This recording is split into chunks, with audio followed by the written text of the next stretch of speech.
Hola, ¿qué tal? Esta es una nueva videoclase para el segundo año de la Escuela de Psicología Social de MAS. Yo soy el profesor Sebastián Nicoletti y el tema que vamos a ver hoy es el siguiente: transferencia, contratransferencia y transferencia grupal. Es decir, vamos a estar hablando de este proceso que es la transferencia y necesariamente para hacerlo vamos a tener que aludir a lo que significa el término y el concepto de transferencia, por supuesto, en el psicoanálisis.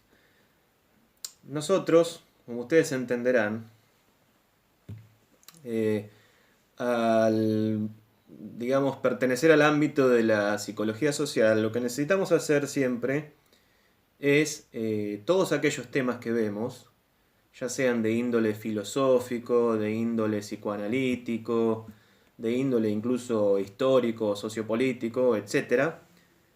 Siempre tenemos que tratar de vehiculizarlo para poder articularlo dentro de las concepciones que corresponden a la psicología social, para poder contrastarlos, para poder ver cómo convergen y en definitiva mm, para que a nosotros nos sea útil en nuestro quehacer cotidiano dentro de la psicología social. En el caso de una clase como hoy, lo que tenemos es que el trasfondo es, por supuesto, psicoanalítico. Esto no tiene ningún inconveniente en relación a que nosotros estudiamos, hacemos y practicamos una psicología social de corte pichoniano y por lo tanto que es afín y consecuente a un trasfondo psicoanalítico. De hecho, nosotros nos formamos en los primeros años de la carrera eh, tratando de ir adquiriendo estos conocimientos provenientes del psicoanálisis. Por eso que hacemos tanto énfasis y hay tantas clases dedicadas al tema, sobre todo en los primeros años. Bien, una vez dicho esto, entonces, creo que podemos empezar. Eh, Vamos a decir lo siguiente. Nosotros cuando hablamos de transferencia necesitamos, como mínimo, establecer una definición de este término. Es un término que proviene de un verbo latino que es transferre y que por lo tanto en ese prefijo trans y sumado al verbo ferre lo que nos está diciendo es que con la utilización de esta palabra lo que queremos decir es llevar al otro lado, es decir, portar algo de un lado hacia otro o llevar, digamos, en el sentido de trasladar. Aunque esta es una acepción de la palabra en el sentido originario del término latino, no necesariamente esto tiene que ser exclusivamente traducido así o comprendido de esta manera si vamos a tomar el término en sentido psicoanalítico. El psicoanálisis, como yo ya he dicho en otras oportunidades, tiene un vocabulario específico y muchas veces las palabras, aunque sean muy antiguas, se les da un, un acento, una interpretación a veces diferente de la original. En el caso de la transferencia, aquello que designa la transferencia en el psicoanálisis nos va a decir, por ejemplo, el diccionario de psicoanálisis de Laplanche y Pontaly, diccionario que yo les recomiendo que ustedes tengan a mano siempre, que por otro lado es muy fácil de adquirir porque está en internet gratuitamente en formato PDF. Decíamos, entonces, tomando como referencia al diccionario de Laplanche y Pontaly, podemos decir que en psicoanálisis la transferencia es un proceso en virtud del cual los deseos inconscientes se actualizan sobre ciertos objetos, dentro de un determinado tipo de relación establecida con ellos, y de modo muy especial dentro de la relación analítica. Bien, ¿qué quieren decir entonces con esto? Para eso tenemos que hacer un poco de historia. Un poco de historia en el sentido siguiente. Dentro de la relación paciente-médico o paciente analista, Freud va a descubrir, de alguna manera, no solo, ¿sí?, sino vinculado con otros analistas, va a descubrir que dentro del proceso de análisis suele surgir, muy a menudo, un comportamiento de parte del analizado, es decir, de parte del paciente, para con su médico o analista.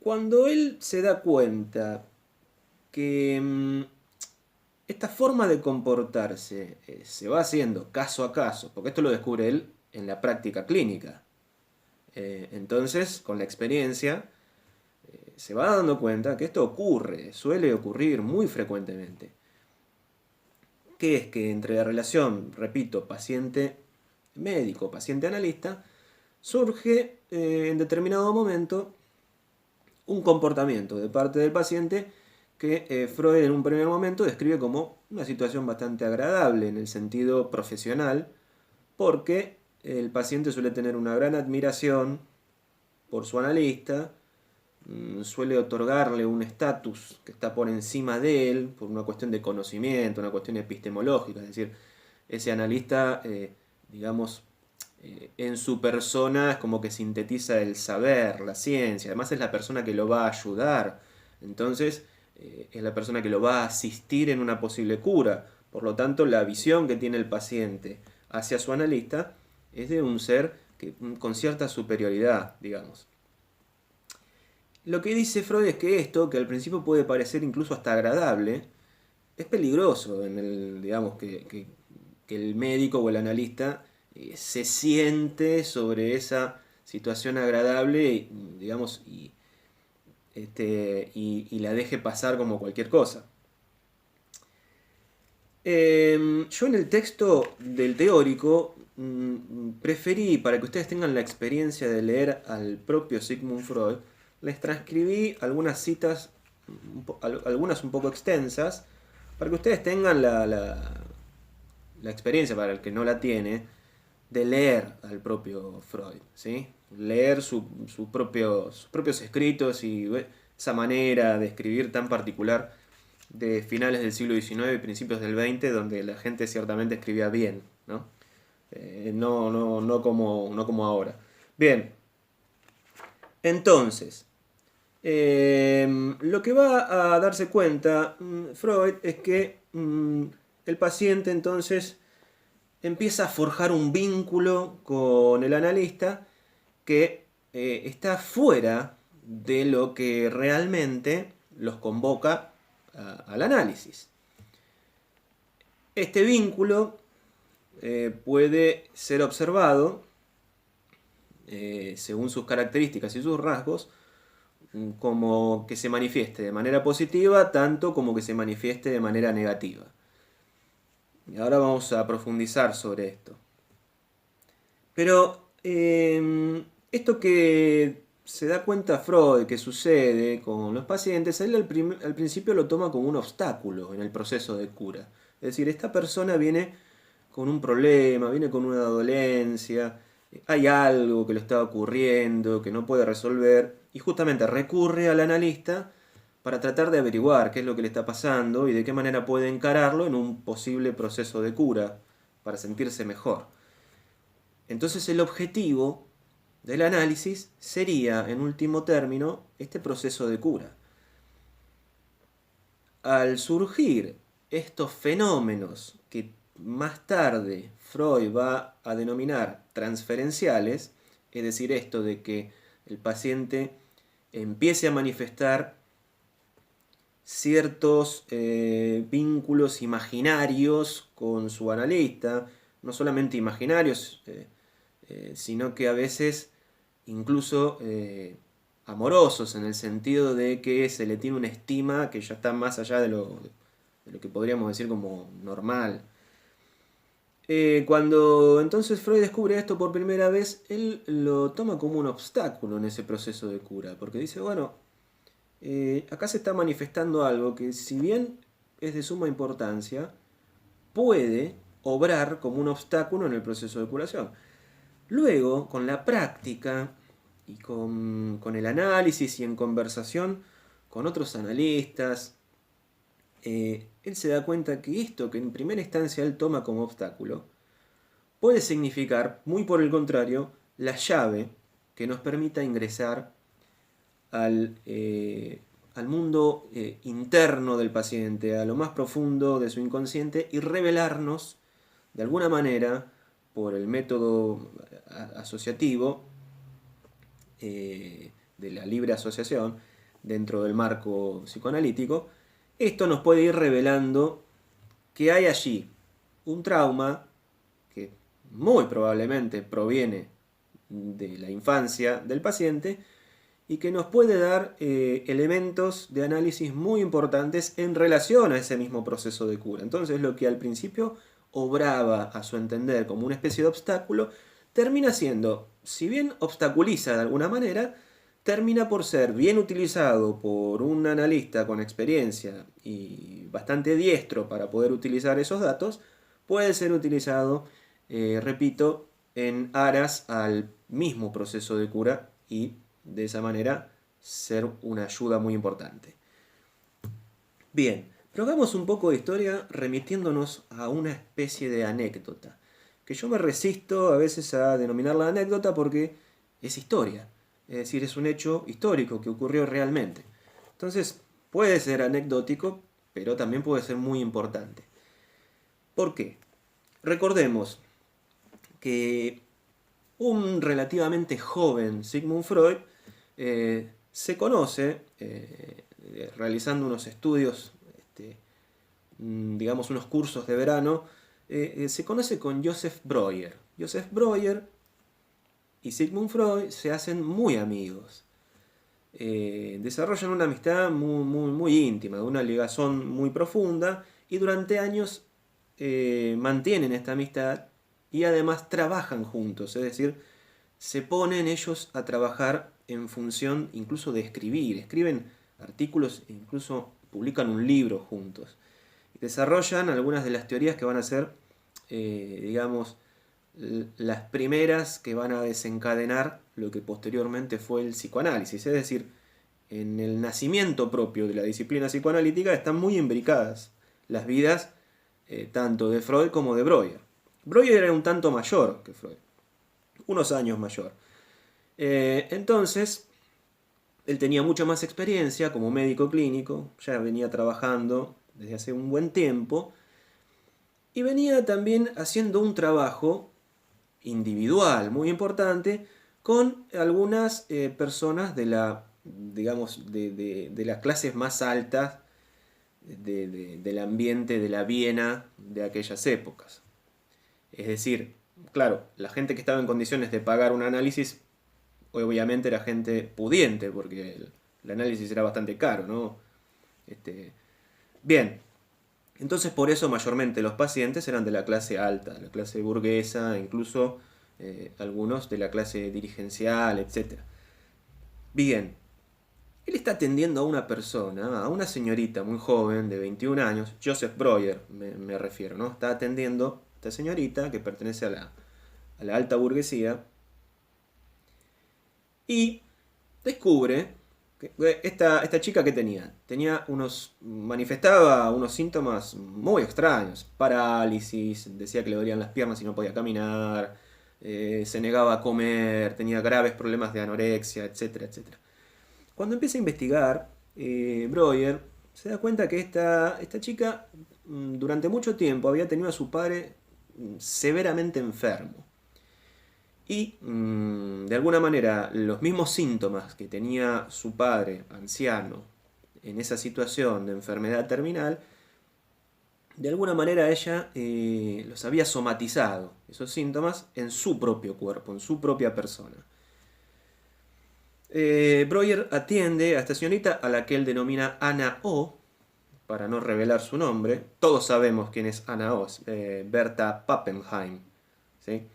Esta mujer que tuvo graves problemas psiquiátricos por los cuales estuvo internada muchísimo tiempo y que una vez que le fue dado el alta, se convierte en una de las primeras fundadoras del movimiento feminista de aquella época. ¿Sí? Bien. Entonces, Joseph Breuer atiende a Ana O durante un buen tiempo, haciendo sesiones diarias en doble turno, o sea, la visita 2 veces por día a su casa, la trata con hipnosis, eh, para de esta manera ir descartando estos síntomas que al parecer son falsos síntomas, porque son síntomas provenientes de una situación de neurosis, él la denomina una histérica, eh, denominación común en la época, por supuesto, ustedes sabrán, siempre hay que contextualizar. Entonces, ¿qué pasa? Esta chica, Ana O, empieza a desarrollar una exacerbada admiración hacia Breuer, hacia su médico. A tal punto que empieza a formarse un vínculo amoroso imaginario con él. Imaginario totalmente, porque Breuer es una persona que la dobla en edad o más que doblarla, y que además es un señor muy serio y que además tiene un problema adicional, que su esposa, la esposa del doctor Breuer, Matilde, empieza a recriminarle que pasa mucho tiempo con esta paciente y que por favor ¿no? vaya organizándose para que este, que esta situación no sea ad eternum. ¿Sí? Entonces, Breuer, muy preocupado por esta manifiesta vinculación amorosa que empieza a tener Ana O con él, le dice que como ya está muy bien y que ha superado gran parte de sus síntomas, va a finalizar la etapa de análisis. Bueno, ¿qué le pasa a esta joven mujer de 21 años? Cuando Breuer le avisa que finaliza el análisis, ella esa misma noche tiene un ataque terrible, eh, es solicitada la presencia del doctor Breuer de forma urgente y esta mujer, entre medio de gritos y estertores incontrolables, donde no la podían sostener entre varias personas, manifiesta a los gritos que está embarazada del doctor Breuer. Bueno, todo es una gran farsa. eh, sería un embarazo psicológico, sería una situación muy anómala, producto de la imaginación realmente desviada de esta mujer, donde evidentemente el proceso de análisis que había utilizado como metodología principal la hipnosis había borrado algunos síntomas, pero evidentemente no había subsanado el trasfondo que debería ser relacionado a una patología mucho más seria. Ahora, Breuer se ve tan alarmado por esta situación que decide recurrir a su amigo Sigmund Freud y contarle. Dice, mira, me pasó esto, yo me voy, yo la dejo, no puedo seguir atendiendo a esta mujer, me voy. Y se va y por supuesto se toma unas vacaciones con su mujer Matilda, ¿no? Para, de alguna manera, equilibrar la armonía familiar. Bien. Ahora, a partir del caso de Ana O, caso que se hizo famoso, es como una primera manifestación de lo que posteriormente va a ir a nivel conceptual trabajando, Freud sobre todo, para ir, digamos, definiendo este fenómeno de las transferencias. Entonces, evidentemente lo que había sucedido con Ana O y Breuer era que había habido una transferencia del paciente a su médico, en este caso amorosa, es decir, puede ser que en principio ella viera en el doctor Breuer rasgos de su padre, ¿sí? Esto correspondería a una especie de patrón ligado a una imago paterna, pero que esto se transformó en un imaginario amoroso, es decir, ella empieza a manifestar esto a tal punto de que para conseguir su atención nuevamente, hasta llega a pensar en su delirio que está embarazada. Bien, esto que les decía que puede ser tomado como una anécdota, forma parte de la historia del propio psicoanálisis, porque si no hubiese sido por el caso de Ana O, si no hubiese sido que Breuer, digamos, deriva la atención de Ana O hacia Freud para que le dice, bueno, hacete cargo, por favor, atendé la voz, porque yo esto no puedo seguir, posiblemente no se hubiesen hecho varios de esos descubrimientos que se hicieron por la época. Probablemente se hubiesen hecho más adelante, pero hubiesen tardado más. Entonces, eh, rápidamente empiezan a analizar esto y se dan cuenta, bueno, la paciente, que era tratada como una histérica, en realidad no tenía dolencias físicas reales. Sus síntomas, van a decir, eran resultado de experiencias traumáticas del pasado. Esta es la teoría que tiene Breuer, por ejemplo, que lo que se manifiesta en el presente tiene que ver con un trauma en el pasado. En el pasado se entiende en la infancia. Freud va a pensar que esto es así, pero que ese trauma está relacionado con el ámbito de la sexualidad. No se terminan de poner de acuerdo entre Breuer y Freud, y eso es un principio en el cual empiezan a estar en desacuerdo.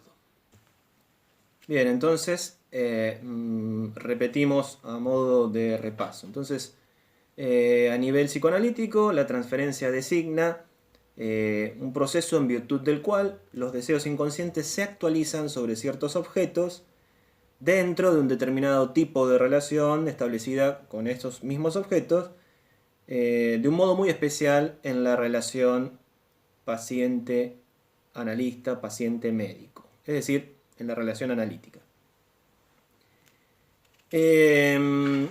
Bien, entonces, en propias palabras de Freud, cuando él descubre que esto, primero él lo ve como un obstáculo, pero después se da cuenta que es una herramienta más para el análisis muy importante, va a decir que trataríase la transferencia de sentimientos de la persona hacia el médico que se actualizan en ese mismo momento, pero que pertenecen, él va a decir, a una neurosis primitiva.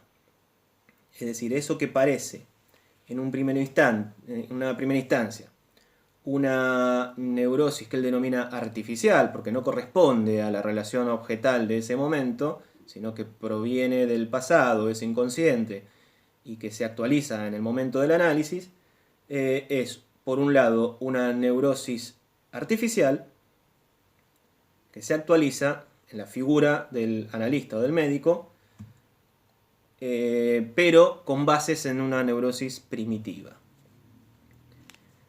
Nosotros, para entender esto, tendríamos que recordar un poco cómo es el concepto de pulsión en el propio psicoanálisis, según Freud, ¿sí? Yo para esto les digo a ustedes que se remitan a el teórico de introducción al psicoanálisis que ustedes han visto en primer año, donde esto se explica en forma detenida y más detallada, pero en principio ustedes recuerden siempre que la pulsión tiene 4 elementos, que son la fuente, el objeto, el fin y el empuje. El empuje obviamente tiene un valor o es un factor en realidad cuantitativo en términos de energía.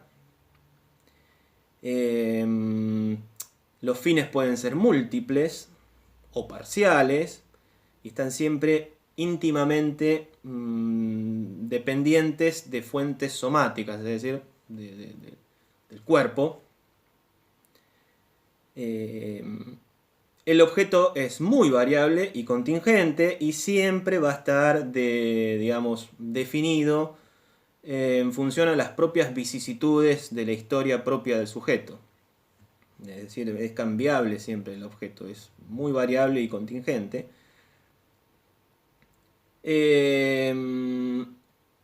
Y la fuente, según Freud, él nos va a decir que también la fuente puede tener características múltiples, pero la función prevalente que él va a encontrar siempre va a estar relacionada a las zonas erógenas.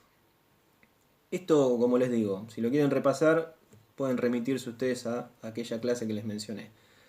En un primer momento, Freud va a plantear una dualidad a la hora de explicar las pulsiones.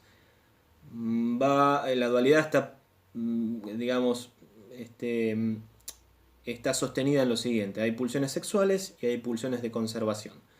Las pulsiones de conservación del yo, obviamente, están relacionadas a la propia supervivencia del individuo.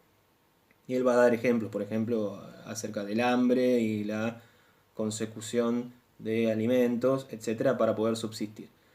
Ahora, estas pulsiones sexuales que están en un ámbito, digamos, que forman esta dualidad, por un lado pulsiones del yo, por otro lado pulsiones sexuales, va a decir que estas pulsiones tienen cierta apoyatura en las pulsiones del yo en una primera instancia.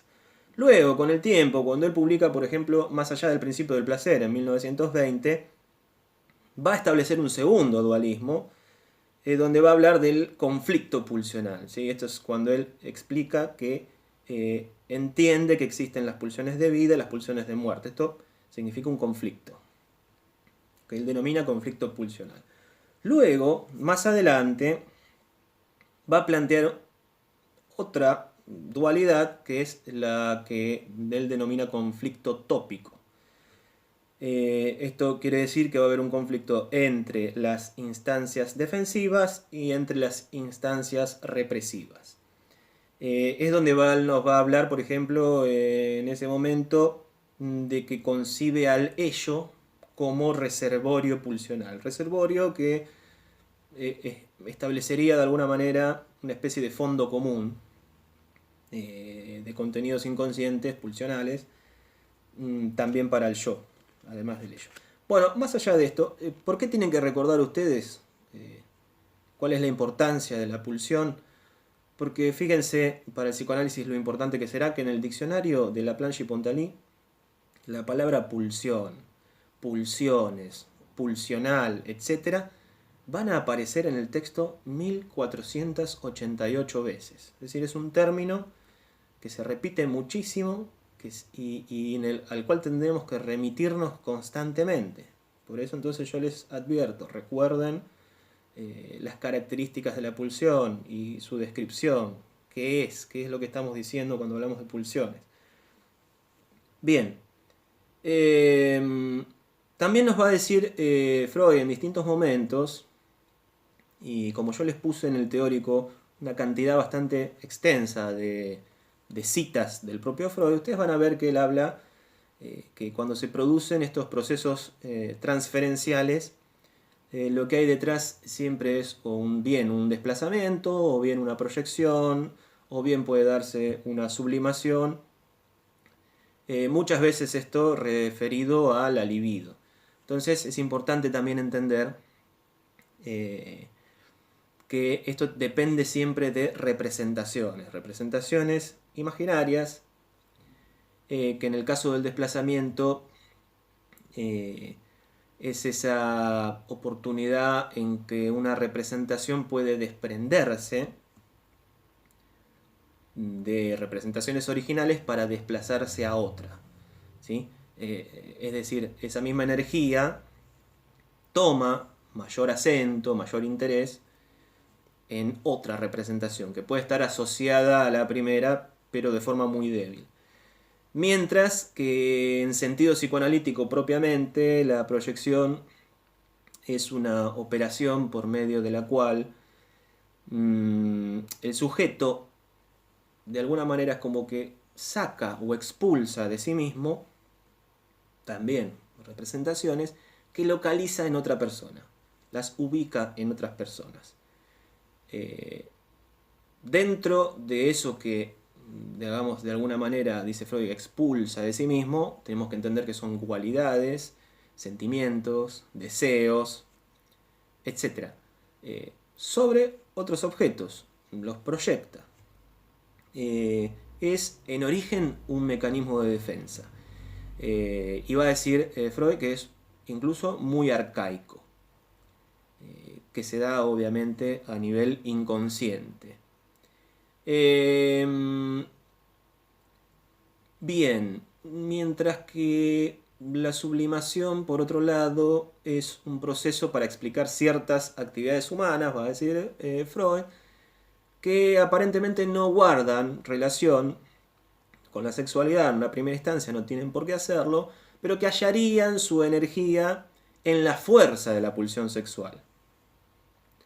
Entonces Freud describe que hay ciertas actividades que se van a sublimar hacia otro tipo de actividades, como por ejemplo las actividades intelectuales, las actividades artísticas. Podemos agregar incluso las actividades deportivas, en el caso de los niños o los de preadolescentes, etc., donde hay una sublimación de esa energía pulsional sexual hacia otros ámbitos de interés, donde en una primera instancia la relación sexual estaría tan menguada que parecería incluso hasta no tener relación. Bien, por otro lado, ustedes tienen que recordar siempre que cuando Freud nos habla de libido, nos está hablando de un postulado que él entiende como el sustrato de toda transformación pulsional. Como habíamos dicho, los elementos que están dentro de la pulsión, objeto, fuente, fin, empuje, etc., son diversos modos en que la pulsión sexual se transforma en relación justamente a estos mismos objetos, fuentes o fines. Por lo tanto, es muy importante esto, recordarlo y tenerlo claro. Bien. Ahora, cuando Freud dice que hay transferencias o procesos transferenciales que pueden ser calificados de positivos, está hablando de estos donde hay, en buenos términos, hay una transferencia del paciente al analista que podríamos decir como amorosa, de una gran estima, ¿sí? Donde se lo ve al médico o al analista como una persona que encarna en sí misma el saber, la capacidad de cura, etc. Entonces esto despierta, francamente, una estima que a veces se desborda y se transforma ya en cariñosa, esa estima ya transformándose en una manifestación prácticamente amorosa. Aunque debemos recordar siempre que, aunque tenga un sustrato que pueda remitirnos a cierta realidad, son en realidad imaginarias estas manifestaciones afectivas. Porque siempre nos debemos remitir a que la transferencia es una actualización de un hecho que tiene que ver con la infancia, con nuestro pasado, que toman fuerza y se actualizan en el presente en la figura de otra persona. En el caso del psicoanálisis, en la persona que lleva adelante el análisis como médico, es decir, el médico. Bien. Ahora, además de transferencias positivas, como estas que hemos descrito, también va a hallar en sus distintos casos clínicos Freud que también se dan las transferencias negativas. Estas transferencias negativas es donde afloran afectos que ya no son cariñosos o amorosos o de gran estima, sino que todo lo contrario, pueden manifestar cierta hostilidad. Y por el mismo sentido hostil de estas manifestaciones son definidas como negativas. ¿Sí?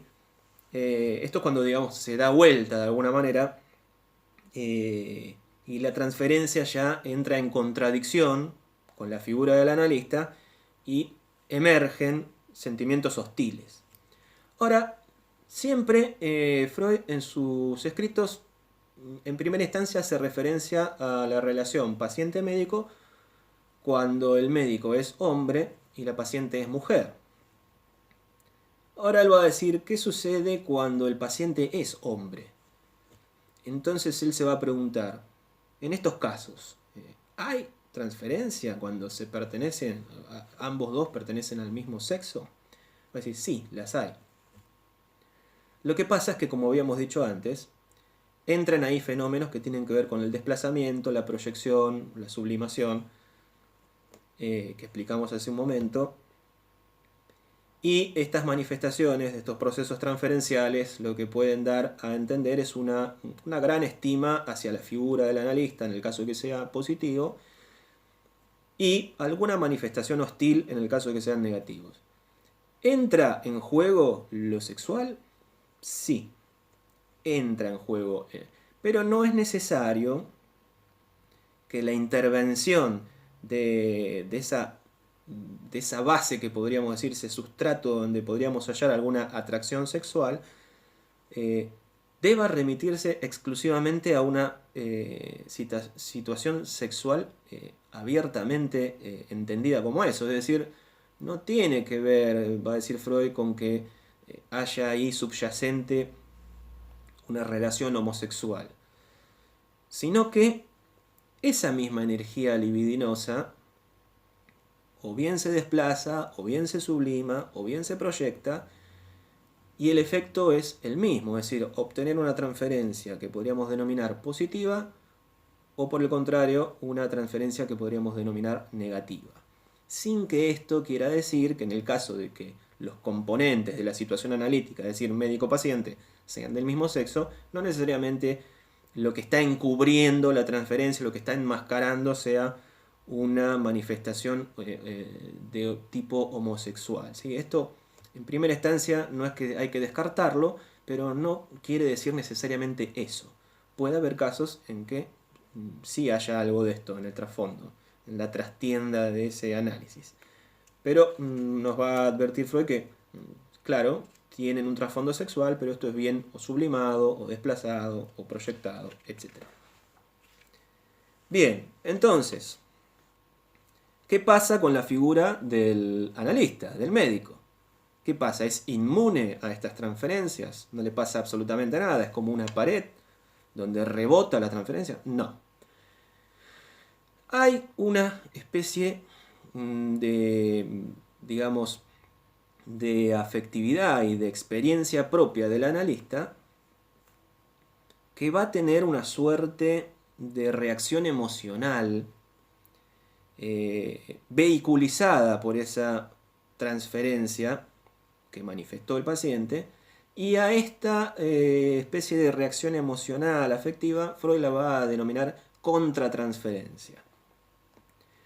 Entonces, si habíamos dicho que la transferencia designa un fenómeno, ya sea positivo, es decir, cariñoso, ya sea negativo, es decir, hostil, donde aquellos impulsos, sentimientos, deseos reprimidos, necesidades, fantasías, actitudes, defensas, estereotipos, etc., se relacionan entre el paciente y el analista, evocando o repitiendo situaciones del pasado que se actualizan en el presente.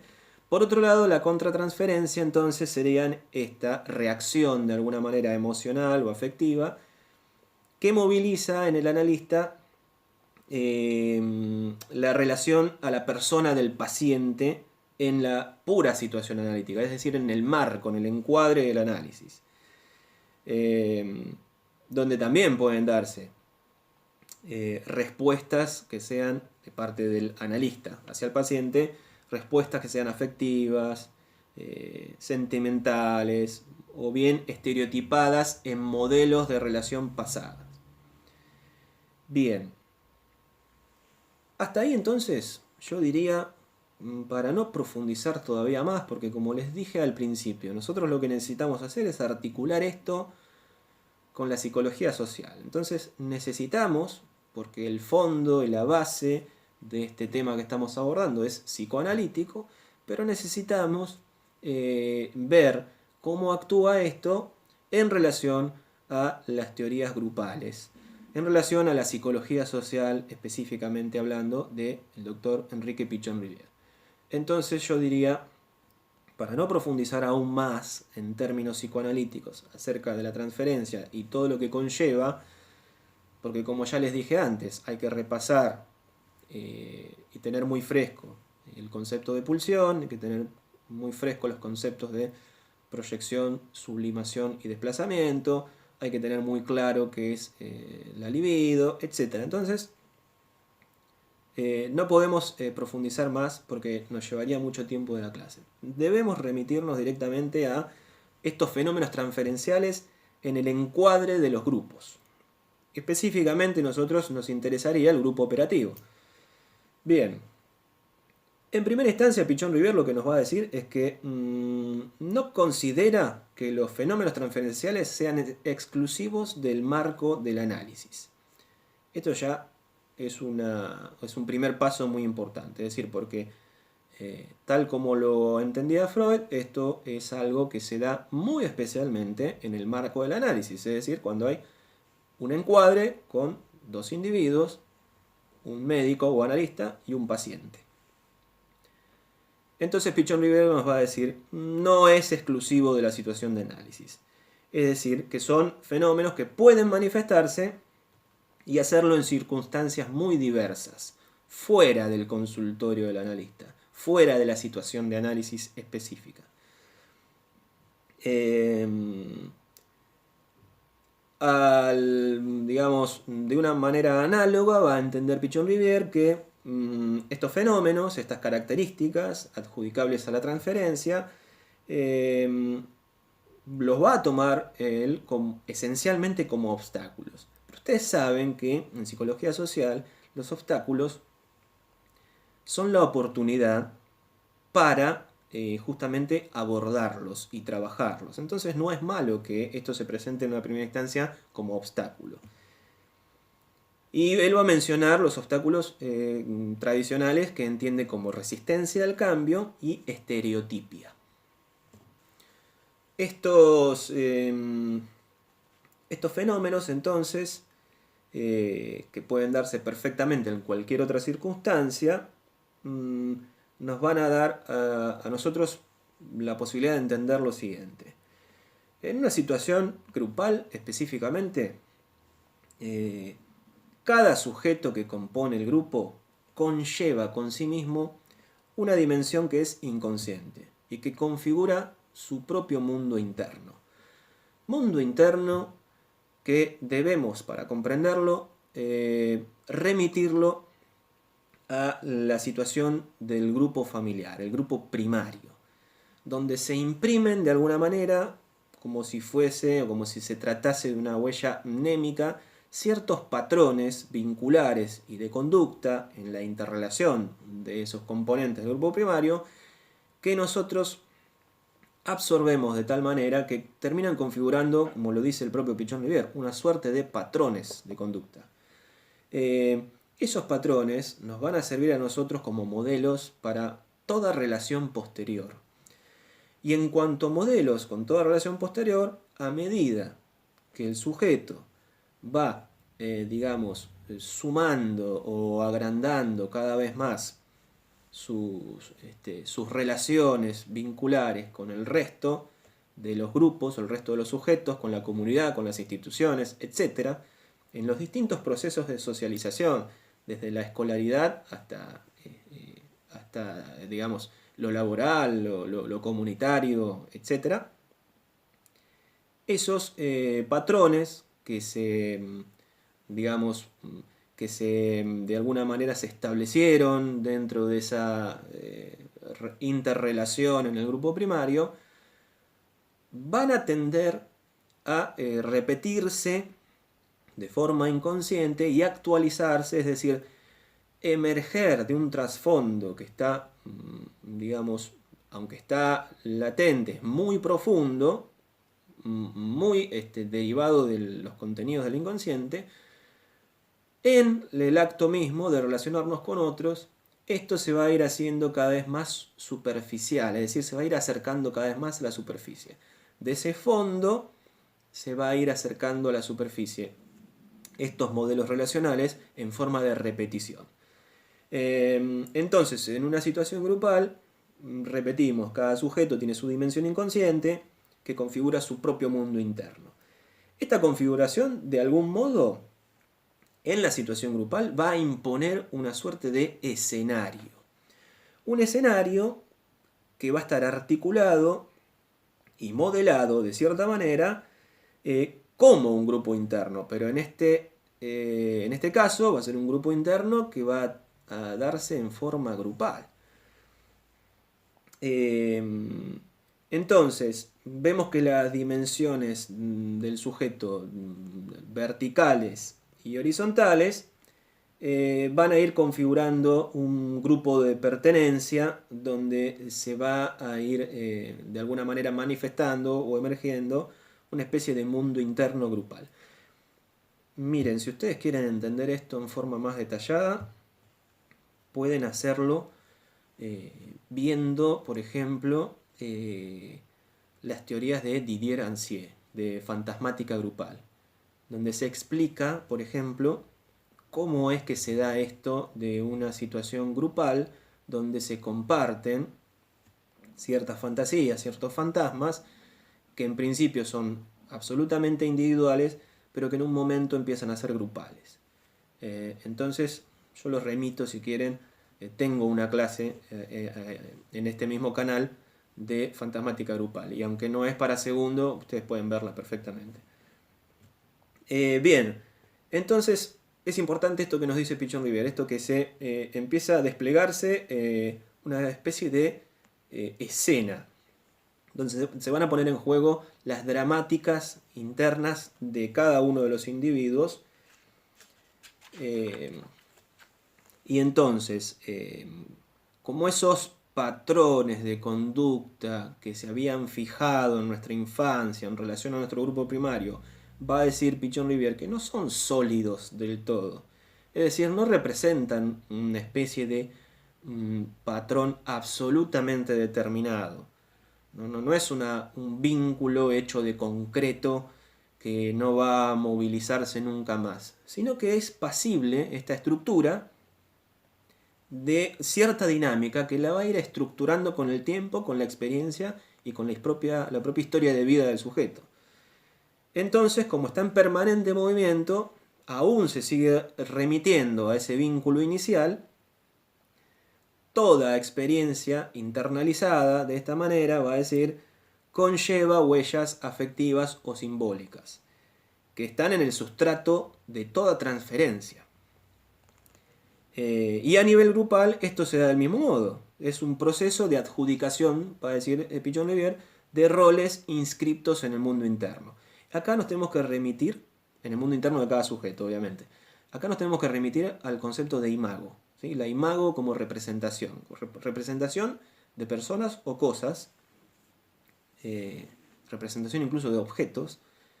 Que se han internalizado en nosotros, en la más tierna infancia, dentro del grupo primario, y que nosotros después, a lo largo de nuestra experiencia de vida, de manera inconsciente, esto va a ir surgiendo de ese fondo pulsional, inconsciente, va a ir surgiendo y se va a ir haciendo cada vez más superficial, en el sentido de que se va acercando cada vez más a la superficie, y es esta la base de la repetición en todo vínculo futuro. Recuerden ustedes una palabra muy importante que utiliza Pichon Rivière, es que cuando nosotros conocemos a una persona, nos vinculamos con esa persona, él utiliza la palabra de que se produce un encuentro. Pero ese encuentro es, en el fondo, analizando el tema del, por ejemplo, de la transferencia, se transforma en un reencuentro. Es algo que está grabado en nosotros, en el allá y hace tiempo, y que se actualiza en el aquí y en el ahora. Es decir, a esa persona que acabo de conocer, yo tengo un proceso transferencial con esa persona, esto quiere decir que estoy trayendo elementos del pasado en forma de repetición que se actualizan en esa persona, pero que no tienen que ver con esa persona, sino que tienen que ver conmigo mismo, como sujeto. Porque soy yo el portador de esas manifestaciones, muchas veces que están reprimidas de un pasado pretérito, ¿no? muy anterior. Bien, entonces les quiero leer algo de Pichon Rivière, que yo se los puse en el teórico, así que cuando tengan el teórico en su poder pueden leerlo. Dice lo siguiente, esta cita: la estructura interaccional del grupo no solo permite, sino que estimula la emergencia de fantasías inconscientes. A esto nos hemos referido cuando hablamos del modelo dramático. La fantasía inconsciente, crónica del acontecer intrasubjetivo del grupo interno del sujeto, el grupo interno de cada integrante y el grupo externo poseen un común denominador: la estructura dramática. Por drama entendemos la acción que relaciona personas por medio de la comunicación, siendo el rol instrumento del encuentro, que determinará formas de interacción y excluirá otras. Bien, entonces esto va a ser muy importante. Estos fenómenos transferenciales que proceden de estas escenas proyectadas hacia el grupo van a insertarse en la relación grupal de una manera que Pichon Rivière denomina como transferencias múltiples. Recuerden que él ya nos había dicho que las transferencias no son exclusivas del ámbito de análisis, sino que se dan en toda circunstancia y en cualquier lugar, y con mayor énfasis en la situación grupal. Entonces, en la situación de grupo lo que se van a dar son transferencias múltiples. Este actualizarse de un contenido que debe remitirse al pasado en una persona del presente, ya sea por dentro de los mecanismos de la transferencia que habíamos hablado antes, ya sea por proyección, por ejemplo, ya sea por desplazamiento, por sublimación, etc., siempre se van a dar de forma múltiple. Y él va a mencionar, para facilitarnos algún tipo de herramienta en el análisis de lo que acontece grupalmente, nos va a dar 3 tipos de transferencia diferentes que nosotros, a las cuales tenemos que estar atentos en aras justamente de indagar lo que sucede en la vida intragrupal. Ustedes saben que lo que sucede dentro de un grupo es pasible de ser hipotetizado, es decir, de formular una hipótesis acerca del acontecer grupal. Bueno, para formular estas hipótesis, que están sujetas siempre a ratificación y rectificación posteriores, tenemos como herramienta el poder distinguir 3 tipos de transferencias que se dan en los grupos. Él va a hablar, por ejemplo, de la transferencia central. La transferencia central es aquella donde los integrantes, los que componen el grupo, los compañeros, digamos, emprenden o manifiestan una transferencia central dirigida hacia la coordinación, por ejemplo. ¿Sí? Entonces, en la figura del coordinador o la coordinadora, se centrarían estas proyecciones, estos contenidos que se actualizan por repetición en una figura presente, en la figura propiamente del coordinador. Es decir, por eso la transferencia central tiene como objeto la figura del coordinador. Otro tipo de transferencia típica de las situaciones grupales es la transferencia lateral. Esta es la que tiene en cuenta o se manifiesta como procesos transferenciales entre los compañeros del grupo. Ya no está centrada únicamente en la figura de un coordinador, es decir, que esta es la que se da habitualmente entre compañeros, el que tengo al lado, el que tengo enfrente, el que tengo en diagonal, etc.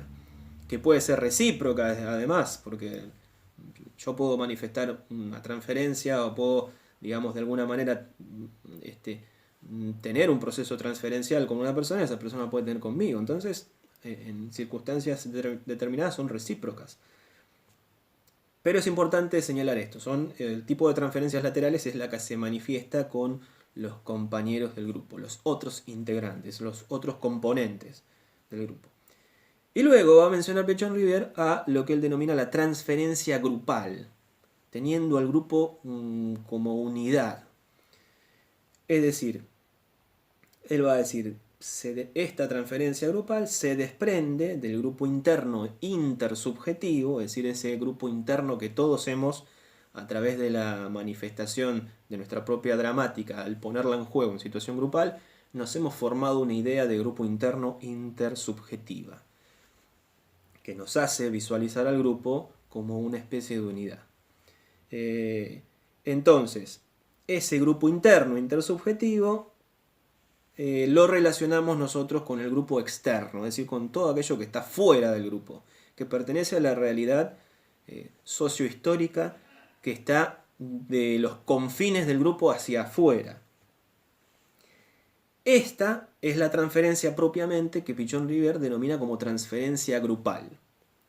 Tiene como denominador común al propio grupo. Es decir, yo manifiesto, o los compañeros en general, que componemos el grupo, manifestamos una transferencia grupal en relación a la propia vida interna del grupo, donde es tomado el grupo como una unidad, como una especie de ente, incluso, ¿no? Aunque esto no es propiamente académico, porque no le podemos dar al grupo una entidad a nivel psíquico. Bien, esto es muy importante, como les decía antes, para tenerlo en cuenta como herramienta a la hora de la indagación grupal y a la propuesta de hipótesis, ¿sí? Y bueno, ¿qué está pasando en este grupo? Obviamente hay manifestaciones transferenciales, pero ¿cómo se están dando? ¿De manera central, de manera lateral, de manera grupal, todas al mismo tiempo, etcétera, etcétera? Bien, para Pichon-Rivière, en las relaciones interaccionales, es decir, en las relaciones vinculares, la importancia siempre, esta importancia capital en estas relaciones están vinculadas siempre a la transferencia y al aprendizaje. Entendemos siempre el aprendizaje como la apropiación de la realidad. Y esto implica una reestructuración de los vínculos siempre porque la realidad que nosotros aprendemos siempre de alguna manera nos modifica, nos cambia en algo, nos suma, nos enriquece, nos hace hacer constantemente síntesis. Esta síntesis, nosotros de alguna manera, nos va siempre, digamos, nos permite siempre reestructurarnos a nivel de, por ejemplo, de nuestro esquema referencial. Entonces, es una constante de integración, que haya transferencias y que estas transferencias estén ligadas, según Pichon-Rivière, a un aprendizaje, digamos, es una constante integración entre mundo interno y mundo externo. Es la apropiación y el aprendizaje de la realidad vistas como una totalidad grupal, como si configuraran un permanente pasado en el allá y hace tiempo y un presente en el aquí y el ahora. Entonces va a decir, claro, esto lo que evidentemente nos da como resultado es que es un terreno sumamente fértil para la transferencia, para el fenómeno transferencial en sí mismo. Muy bien. Se produce, evidentemente, como esto ya lo había dicho Freud en su momento, obviamente, también Breuer, lo que se produce en el fenómeno transferencial es una suerte de regresión, es decir, la persona regresiona a un momento de su pasado que para Breuer era un trauma del pasado, para Freud siempre remite, puede ser a un trauma, obviamente, la escena temida, por ejemplo, funciona como trauma, o el complejo de castración, etc., tienen su función traumática, pero siempre relacionado a lo sexual, o por lo menos a la sexualidad entendida como energía pulsional, ¿sí? Bien, entonces este mecanismo de regresión, como decíamos antes, se torna superficial, pero viene de un trasfondo muy profundo. Cuando tiene que denominar Pichon-Rivière a lo que Freud había denominado en su momento contratransferencia, es decir, esta reacción emocional o afectiva del analista con su analizado en relación a la transferencia previa, como si fuera casi una contestación, va a decir Pichon-Rivière que toda contratransferencia es siempre una transferencia recíproca. Es decir, no hay tal cosa como una contratransferencia, sino que lo que hay siempre entre personas que se vinculan y se relacionan entre sí, y muy específicamente en situación de grupo, lo que hay es transferencias recíprocas. Es como un disparador transferencial entre todos, digamos, donde está muy vinculada la idea que tiene Pichon-Rivière de Télé, ¿sí? que es esta capacidad de trabajar juntos, que nos remite siempre a una cuestión empática en relación a nuestros compañeros, y debido a esa relación empática, esta tele será positiva o será negativa, es decir, será un factor para trabajar mancomunadamente en forma recreativa y que tenga una buena consecución en relación a la tarea, o por el contrario, será una tele negativa que nos imponga todo el tiempo obstáculos para continuar con la resolución de la tarea. Esto es propio de la dinámica grupal y no hay que olvidarlo nunca, ¿sí? Ahora bien, para el concepto de tele relacionado con las transferencias, recordemos siempre que Pichon Rivière toma el término tele de la obra de Levi Moreno, ¿sí? El padre del psicodrama, Jacobo Levi Moreno. Y yo les dije hace ya unos minutos atrás que tengan muy en cuenta esto de la concepción de que cuando uno se relaciona con otra persona, lo que se produce es un encuentro.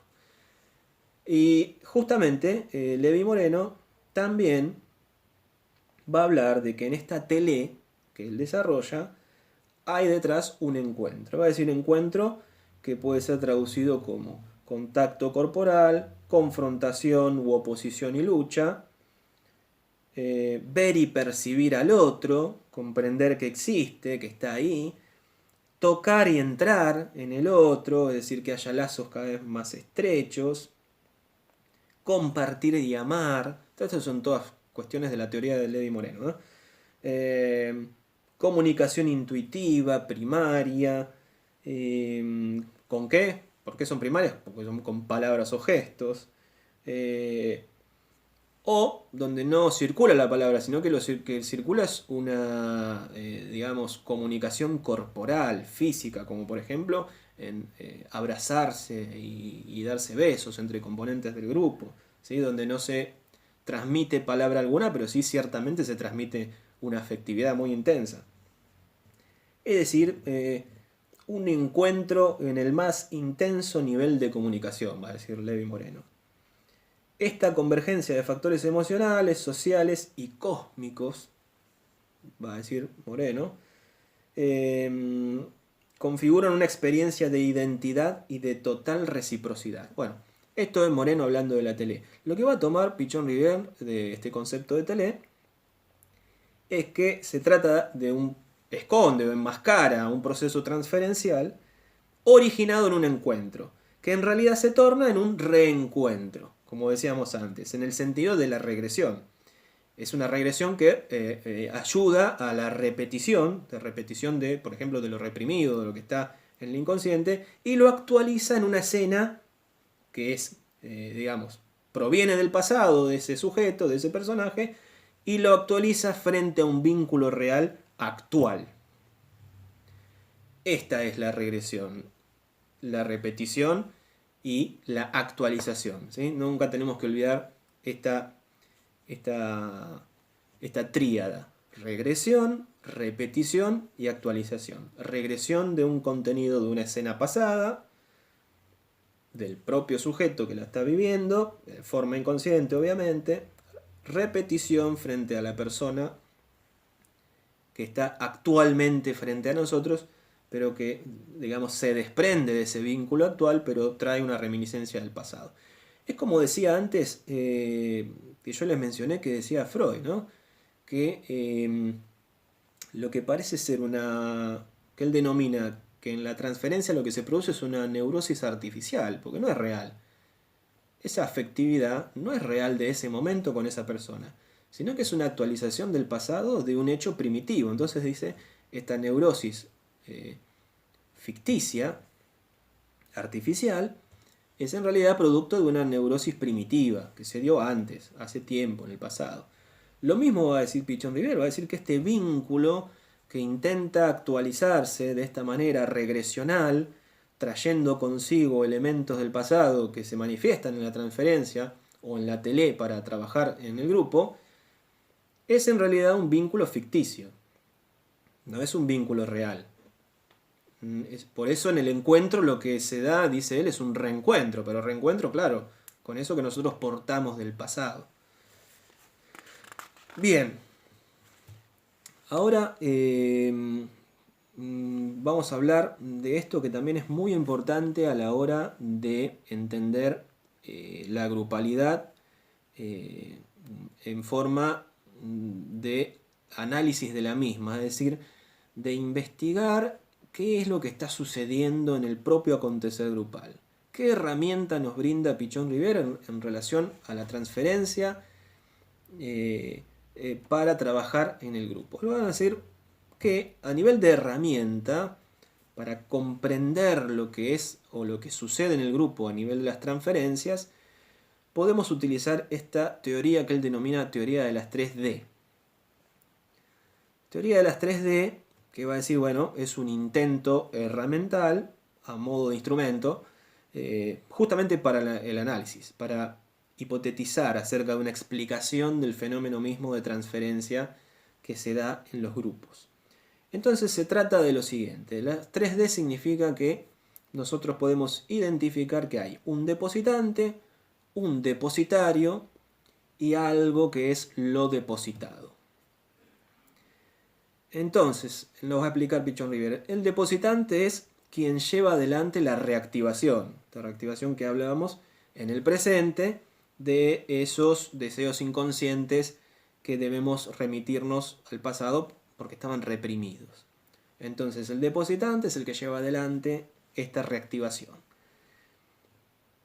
Esos deseos inconscientes, repito, muy probablemente tengamos que buscarlos en la infancia. Lo depositado, es decir, aquello que se deposita, si hay un depositante entendemos que hay algo depositado, entonces ¿de qué está compuesto eso depositado? Eso depositado está compuesto por contenidos que tienen que ver con los afectos, los deseos, los miedos, las fantasías, etcétera, etcétera, etcétera. Esos contenidos de lo depositado van a ser desplazados, sublimados o proyectados hacia uno o hacia más miembros del grupo. ¿En qué caso sería uno? En el caso que habíamos hablado antes de la transferencia central, por ejemplo, donde esto depositado es transferido directamente a la coordinación. Más miembros del grupo sería una transferencia lateral, por ejemplo, o al grupo en su globalidad una transferencia grupal, según lo que hemos visto antes, ¿sí?